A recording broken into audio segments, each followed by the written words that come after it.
This is the Detroit Sports Podcast Network. And welcome in, folks, to another edition of Open Mic Night. I am your host, Noah Taluki, and on today's episode, you guessed it, Matthew Stafford is a Super Bowl champion, and Detroit is very, very excited. I'm going to talk about the game, the commercials, the halftime show. I want to talk about this whole Super Bowl in general, not just the game, but the other entertainment aspects of it as well, because why not? It's the Super Bowl. It's the pinnacle of American sports. So we're going to talk about that. And then also, a little bit later on, we didn't have a chance to do it last week because we were a little bit busy with just talking a little bit about Ben Johnson being the offensive coordinator for the Lions and the Bill Sheridan interview and all that. If you want to go check that out, check out last week's episode. But some Jim Harbaugh news that he is officially staying at the University of Michigan. And then his coordinator, Mike Macdonald, left, and so did Josh Gaddis down to the University of Miami. So I want to talk about that and what this means for Michigan moving forward, and why I think it's interesting that he did not part ways with Michigan and instead did not go to the NFL, I should say, and instead decided to stay with his alma mater, the University of Michigan. Hopefully everybody had a great weekend out there and a lot of excitement, really. And I hope you guys, by the way, are staying warm throughout the cold that's been sweeping across the Midwest here. I know there's some days it's gotten a little bit warmer here and there, but be sure to keep shoveling the snow out there and just get through this because warmer days will be coming.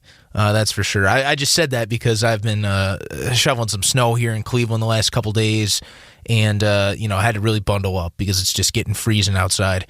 And stay safe on the roads out there if anyone's listening to this podcast in the car as well. All right. Big Super Bowl 56 in the books. Matthew Stafford, former Detroit Lions quarterback, his first season that he leaves Detroit, gets traded to L.A., wins the Super Bowl. And guys, look, we talked about this at the beginning of the playoffs. I didn't think the Rams were going to even go to the Super Bowl. I just thought as much talent. I know how much talent that they have, but they really, there were parts of the season that they really started to struggle. And I just did not see that happening. Remember, I thought the Packers were going to go to the Super Bowl because, look at Aaron Rodgers. I mean, number one seed. He had the weapons around him. Everyone was getting healthy at the right time. The defense was improving. I thought the Packers were going to win this all the way. But what we saw in Matthew Stafford these playoffs was something that we never really seemed to see in Detroit. Now, This is what I mean. 0-3 in the playoffs with the Lions. Had a losing record with Detroit. Now, is that all his fault? No. I'm going to be the first to tell you it's not.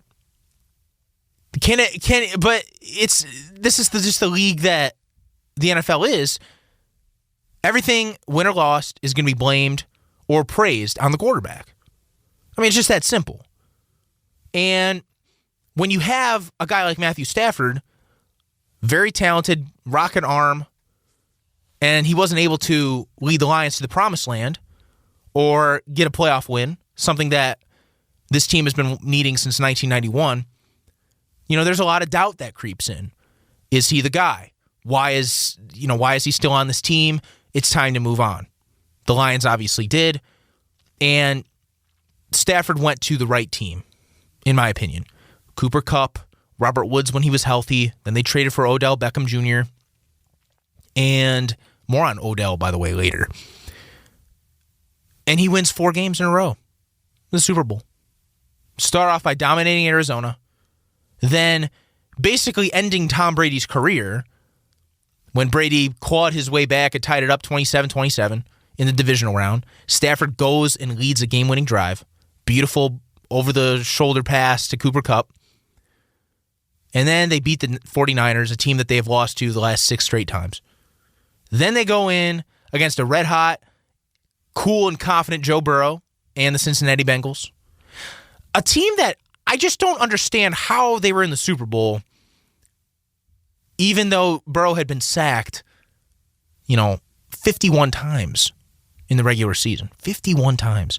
How was this team in the Super Bowl? I didn't understand it. Seemed like it caught up to him. I'll talk about the game in a little bit, but I want to talk about Stafford for right now. He goes out and wins. And he had that game-winning drive. For a second, it looked like the game was going to be out of reach. The Rams played a very good first half. You saw Odell Beckham make that catch to go up 7-0. You know, the Bengals seemed like their offense was stalling. The defense was holding for the Rams. But then the second half came, and it was like it was a little bit of a switch. Switch went off. I don't know, instead of California love playing at halftime, maybe they were saying, some Cincinnati love. Because then Joe Burrow throws that touchdown to Jalen Ramsey, who seemed to be playing out of position. Throws that over the shoulder, touchdown, wide open to T. Higgins. Then on the next play for the Rams, Stafford throws an interception.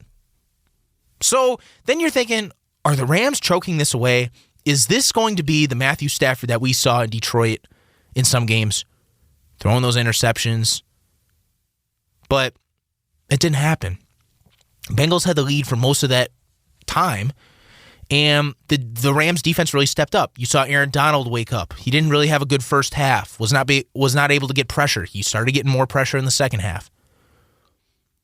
The defensive line for the Rams started stepping up. Started sacking Joe Burrow. I believe Joe Burrow got sacked 7 times. It finally caught up to him that they need to address the offensive line position. If Joe Burrow is going to succeed in the NFL, he's going to have a line. And that line did not do a great job protecting him this year. That should be their pick in this draft. Linemen. Offensive linemen to protect Joe Burrow. It's bad. It's bad. More on Joe Burrow later because I have a couple comments. But when all the cards were on the table, the Rams defense held. And in the fourth quarter, I was thinking, you know what?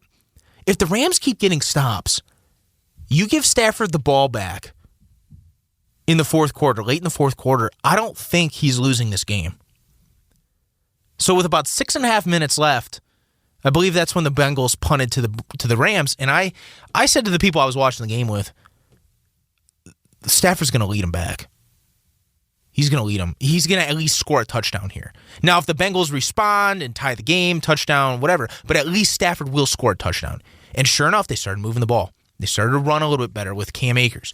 Then he started hitting his targets.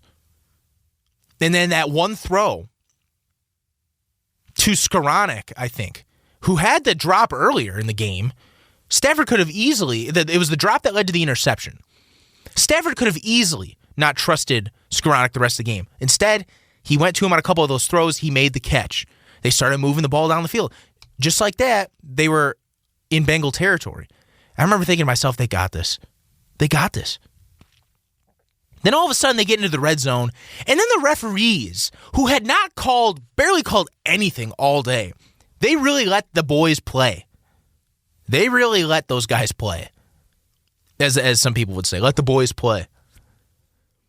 Then they started hampering down. They started calling every little ticky-tacky call, it seemed like, that they could. By the way, I liked that they let them play. As long as there's nothing blatantly obvious or affecting the play, don't call it. It's the Super Bowl. Let them play. I liked it. Until the end, where it started getting a little ticky-tacky. I don't want to play the blame game. I don't want to blame the refs for anything, but played to the Rams' advantage, and they scored beautifully thrown ball by Matthew Stafford to Cooper Kupp. And Stafford went up 23-20, and then with a minute and a half left, Bengals, they still had a couple timeouts, Joe Burrow, but you saw Aaron Donald sprint out of that field. He was ready, and they did its job. Matthew Stafford claims his first title, Rams, their second title in franchise history. And needless to say, I was pretty ecstatic. I was really, really happy for Matthew Stafford and just him. I'm not a guy that's going to be wearing the Detroit Rams shirt like that one sporting goods store in Livonia had. I'm not one of those people. But am I happy for Matthew Stafford, my sports hero, the guy that I grew up admiring, pretending like I was him in the backyard, that kind of thing? Yes. I mean, I sort of have an emotional attachment as a fan, and there's so many people that do. I mean, he inspired a generation of Detroit sports fans, particularly the younger generation like me. You know, him and Calvin Johnson. I've always been loyal to Matthew Stafford. And, you know, he said it after the game. These people have no reason to cheer for me anymore. But the fact that there was so much support was great. And does it get tiring sometimes? Yes. Does it get tiring seeing Dan Orlovsky act like a fourth grader and literally put that little Matthew Stafford shirt on Get Up or whatever that show's called on ESPN? Yes, that stuff gets annoying. I'm not one of those Stafford fans, but I'm happy for him. I am. And I know there's people out there that say, who cares? Guys, you also have to understand that Detroit, we are in need of a winner. And I think that's why we've been really holding on to our athletes when they leave, because we have a little bit of some sentiment towards them, and we want them to win because they're part of us. They were basically born in Detroit, you know, grew up in Detroit, like Stafford, basically. He's one of our own. We want him to go win, and we don't care if it's somewhere else. You know, it just felt like a little, it kind of, I'm not saying completely, but a little bit, it felt like Detroit won a little bit. You know, just like with Stafford being on the Rams and all the support he was getting. And I'm happy for him. I really am. I'm not, but like I said, I'm not one of those fans that's going to go crazy. But, I mean, I had to support the guy in the playoffs. I did. And you could say, oh, well, you know, he had all the talent around him, and he had a great defense, and he turned the ball over twice, but he was bailed out. No. Guys, he won. He won. If Tom Brady threw 2 picks in the Super Bowl, and they still won, would anyone be going crazy about it? No, because it's Tom Brady. Cooper Kupp deserved the MVP. If Aaron Donald played better in the first half, he would have gotten the MVP, in my opinion.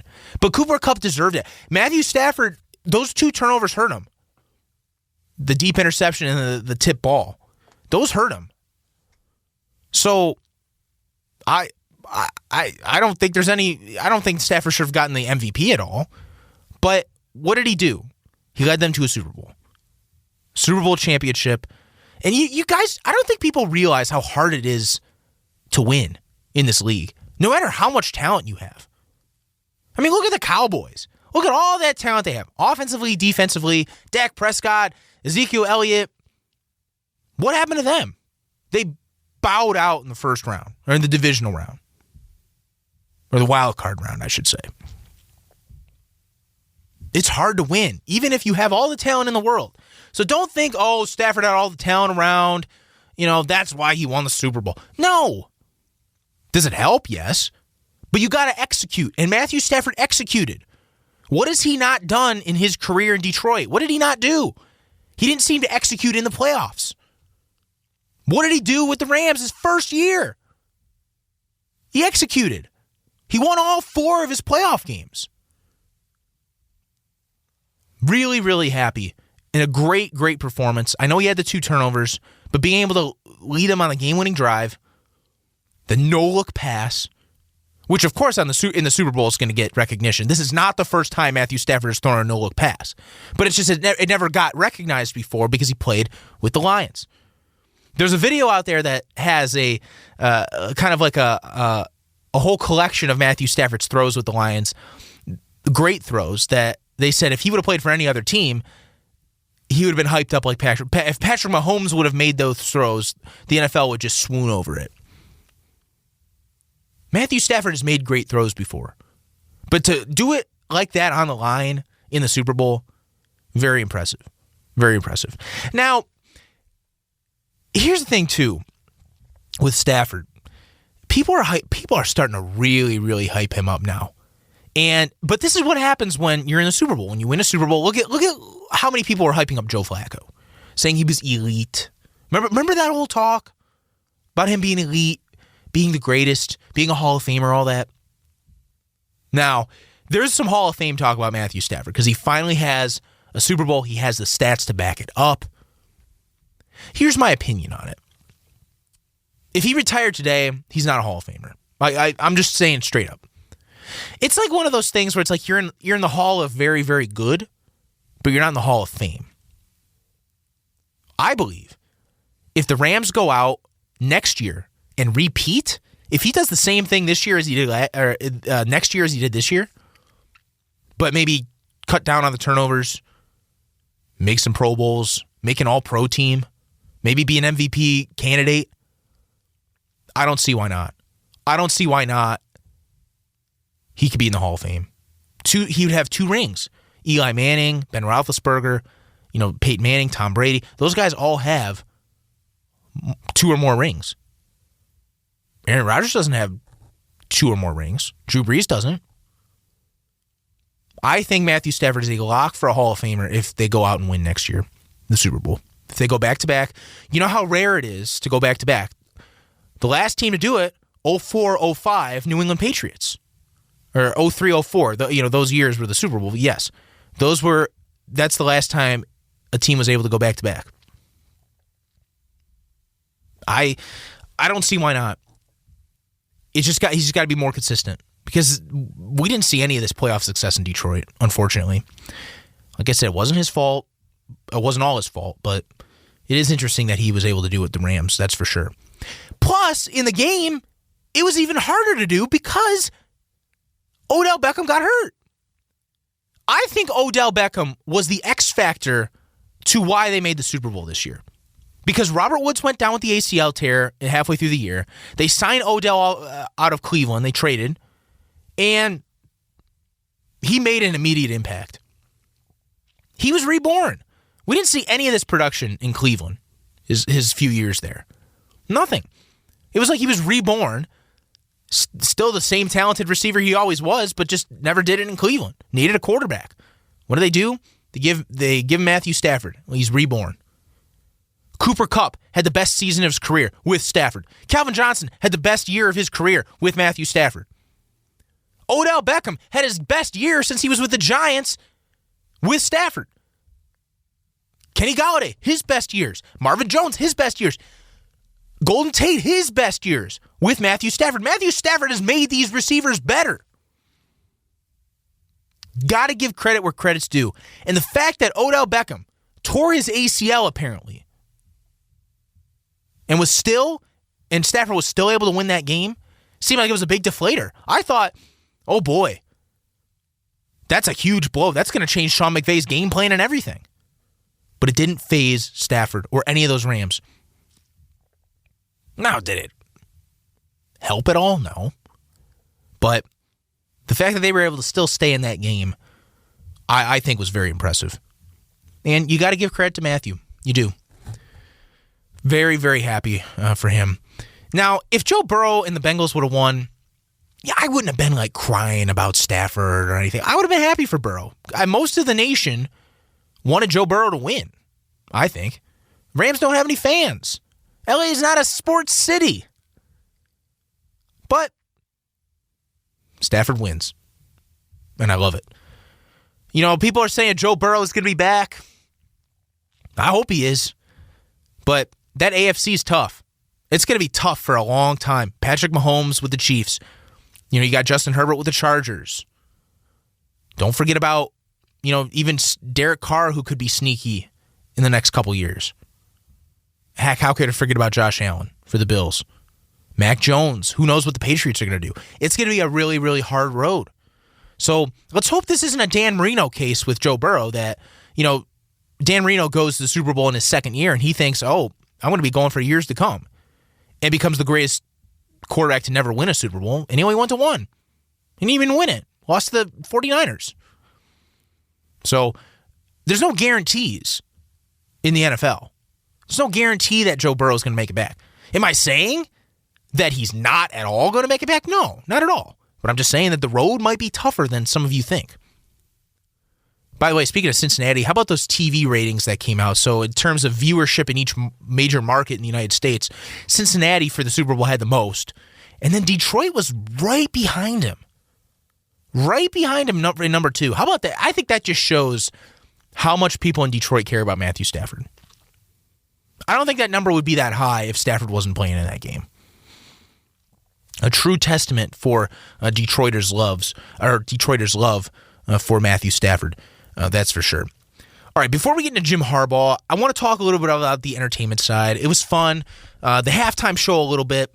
And look, the halftime show, I'm not really a fan of rap and hip-hop as much. I'm more of a country music kind of guy.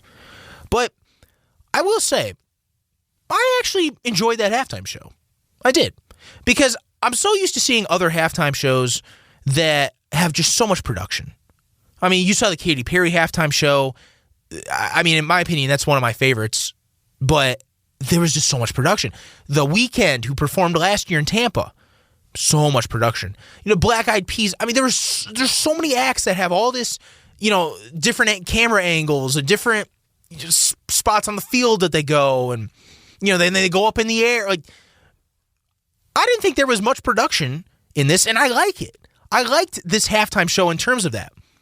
They had little houses that they were in. And it seemed like each house told a story. Each house kind of belonged to each one of the artists. And I liked it. It had a little bit of personality. It had a story. Plus, I really liked how they had the whole map of Compton or LA or whatever city that was kind of on the field, and then they had the houses in the middle. I really liked that. I thought that was really cool. It was really unique to LA, for sure. And, having some LA artists there, I think, helped. Snoop Dogg and Dr. Dre and all those guys. And then, of course, Eminem performing. I didn't have any problems with it. Like I said, it's not my first choice of music, but in terms of telling a story and really, showcasing the talent, I liked it. And little production, fine with me. It's all about the music. We don't have to have all these special effects, in my opinion. It's good.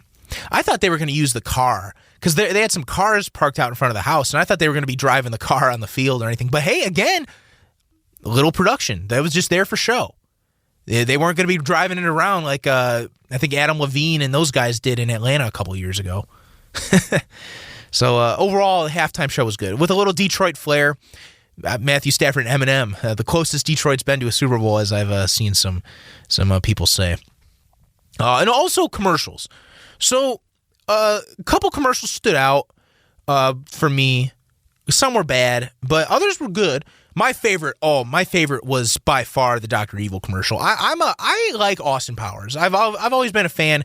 One of my favorite movie series, and seeing Dr. Evil come back to life with Scott and number 2 and all those characters. I thought Austin Powers was going to make an appearance in the commercial, but and the cool thing too was this was a GM commercial, so they pretended like he was at the top of the GM building, and they showed the GM building in front. And I thought with the skyline in the background, Detroit themed, it was really cool. It's not the first time. I really like how there's some ads in the past at the Super Bowl that have a Detroit theme to it. I think that's really interesting. And in my opinion, that was my favorite, and that was the best one. I just liked how it was a throwback to that, and talking about electrical vehicles and all that. It was cool. And so I guess that's my 2 cents about the entertainment side of the Super Bowl. I don't watch it for the commercials or the halftime show like some people do. I definitely watch it for the game. But it was, it's cool. It's the Super Bowl. It's a celebration of American sports. It's a celebration of football. That's why every year I wear my Matthew Stafford jersey. Because I think of it as a celebration. It's like a holiday. I really, really like the Super Bowl. Does the pomp and circumstance get too much? Yes, I think sometimes it does. But for this time, I thought it was pretty good. National anthem, beautiful job, and it was overall it was fun. And shout out to my friend Kyle Kelly. You've listened to him on this podcast before. If you listen all the time, he does a lot of work for Ohio State recruiting on Cleveland.com. We talked to him when the Lions played the Browns earlier, and he's a student at Medill. The Medill School of Journalism, which is at Northwestern. So he's a graduate student there. And part of his class, which is actually taught by J.A. Adandy, the ESPN, the guy who's on ESPN a lot. He covers the NBA, big Chicago presence as well. So that's his teacher. And they were actually able to fly out to Los Angeles for a lot of the Super Bowl media days and all that. So he was able to ask questions to a lot of the Bengals players, and they were able to talk to Sean McVay and Cooper Kupp the day after at the little media session. So I thought that was really cool. And they're about to cover the Genesis Open, the PGA event over at Riviera, which is in Los Angeles as well for this week. So shout out to Kyle. I know he really enjoyed his trip. He's enjoying his trip, I should say, in Los Angeles. That's for sure. All right, really quick before we end the podcast here, I want to talk about Jim Harbaugh. We didn't have a whole lot of time to talk about him last week because I wanted to lean more towards the Super Bowl and talk about Ben Johnson being hired as offensive coordinator. But the news came out that reports are that Jim Harbaugh will stay at the University of Michigan after entertaining all those offers. Remember, there was rumors he'd go to the Dolphins, he'd go to the Raiders, he got an interview with the Vikings. We didn't know. A lot of people thought he was going to go to the NFL. But Michigan came calling, and I don't know the details with the whole, the contract situation or how much money he was getting paid, all that. I don't know. And obviously I know from last year that he had his salary cut in half, but the details for this year, I really don't know. Leave that up to the Michigan podcast with Steve Dace to discuss a little bit of that more with his buddy Mark Rogers. But just from my perspective, I think it's good to have Jim Harbaugh back. I definitely do. He's a Michigan man through and through, and I know I've criticized him a lot before, but after the season that he had at Michigan, I think he deserves another chance just to see if it's going to work again. Now, it's definitely going to be an uphill battle. I mean, they lost a lot of seniors, Aiden Hutchinson, Hassan Haskins leaving. They'll still have Cade McNamara and J.J. McCarthy at quarterback, but, those guys they're not like a Trevor Lawrence type or a C.J. Stroud or Bryce. They're not like any of those guys, but, I think just having the culture back, just having a guy that, led them to the Big Ten championship last year. And but the other thing, too, is it's going to be an uphill battle because they lost both coordinators. They lost Mike McDonald to the Baltimore Ravens, and, of course, he's going back to Baltimore. And then they lost Josh Gaddis, their offensive coordinator, to the University of Miami. And I found it interesting because it seemed like Josh Gaddis had sent a message to his players via text after he left that he felt very undervalued and underappreciated at Michigan. And I think that's kind of interesting. And I think it seemed like it had to do something with money. They didn't want to pay him a lot or anything, but it seems like Michigan's kind of making it clear that no one is above the university. And, you look at their counterparts like Michigan State. They locked up Mel Tucker to a huge deal, $95 million, 10 years. But they're not doing that with Jim Harbaugh because to them it seems like, well, you're always putting the team first. Or in the university first above yourself. But he didn't feel appreciated. So he went and left off to the University of Miami. Okay. So, and Josh Gaddis, there was a little bit of innovation to him. I don't think he was the greatest offensive coordinator ever, but, he had a solid year. There was some creativity mixed into his plays. He was able to use Hassan Haskins. He was able to get the ground game going. Had success with sort of a two-quarterback system. Cade and JJ, alternating them, especially JJ, getting some big runs and some big throws in there. But, overall, I think it's good that Jim Harbaugh's back. Do I think they're going to win the Big Ten next year? No, I think Ohio State's going to blow them out. I do. I see Michigan going like 8-4, 9-3 maybe. I think 10 or more wins for Michigan would be really, really good. Really good. Especially for this team and all the seniors that are leaving, not as much returning. So I think 10 wins would be a very good Michigan year, but we'll see because the expectations have always been Big Ten championships and national championships, but very evident last season that Michigan will not be competing for any national championships anytime soon, especially when they got walloped by the University of Georgia and the SEC, just too big. Too great for the Big Ten. That's for sure. Make sure to tune into all the other great podcasts on the podcast network. Doc and Jock, always a classic one. The Wrestling Podcast, the Michigan Podcast, the Fan Report, talking a lot of Pistons as well, and a Pistons trade as well that happened last week. And that should be interesting to discuss with Marvin Bagley of the Sacramento Kings. So I'm sure they have a lot to discuss with that. And as always, follow John Macaroon's page on for Sports Illustrated Lions. The draft will be coming up soon. I know the combine and some pro days and all that. So it'll be really interesting to see how the Lions will evaluate some of these prospects coming up in just a couple weeks at the NFL Combine. But thanks again, folks, for tuning in. And as always, make sure to tune in next week only on Open Mic Night.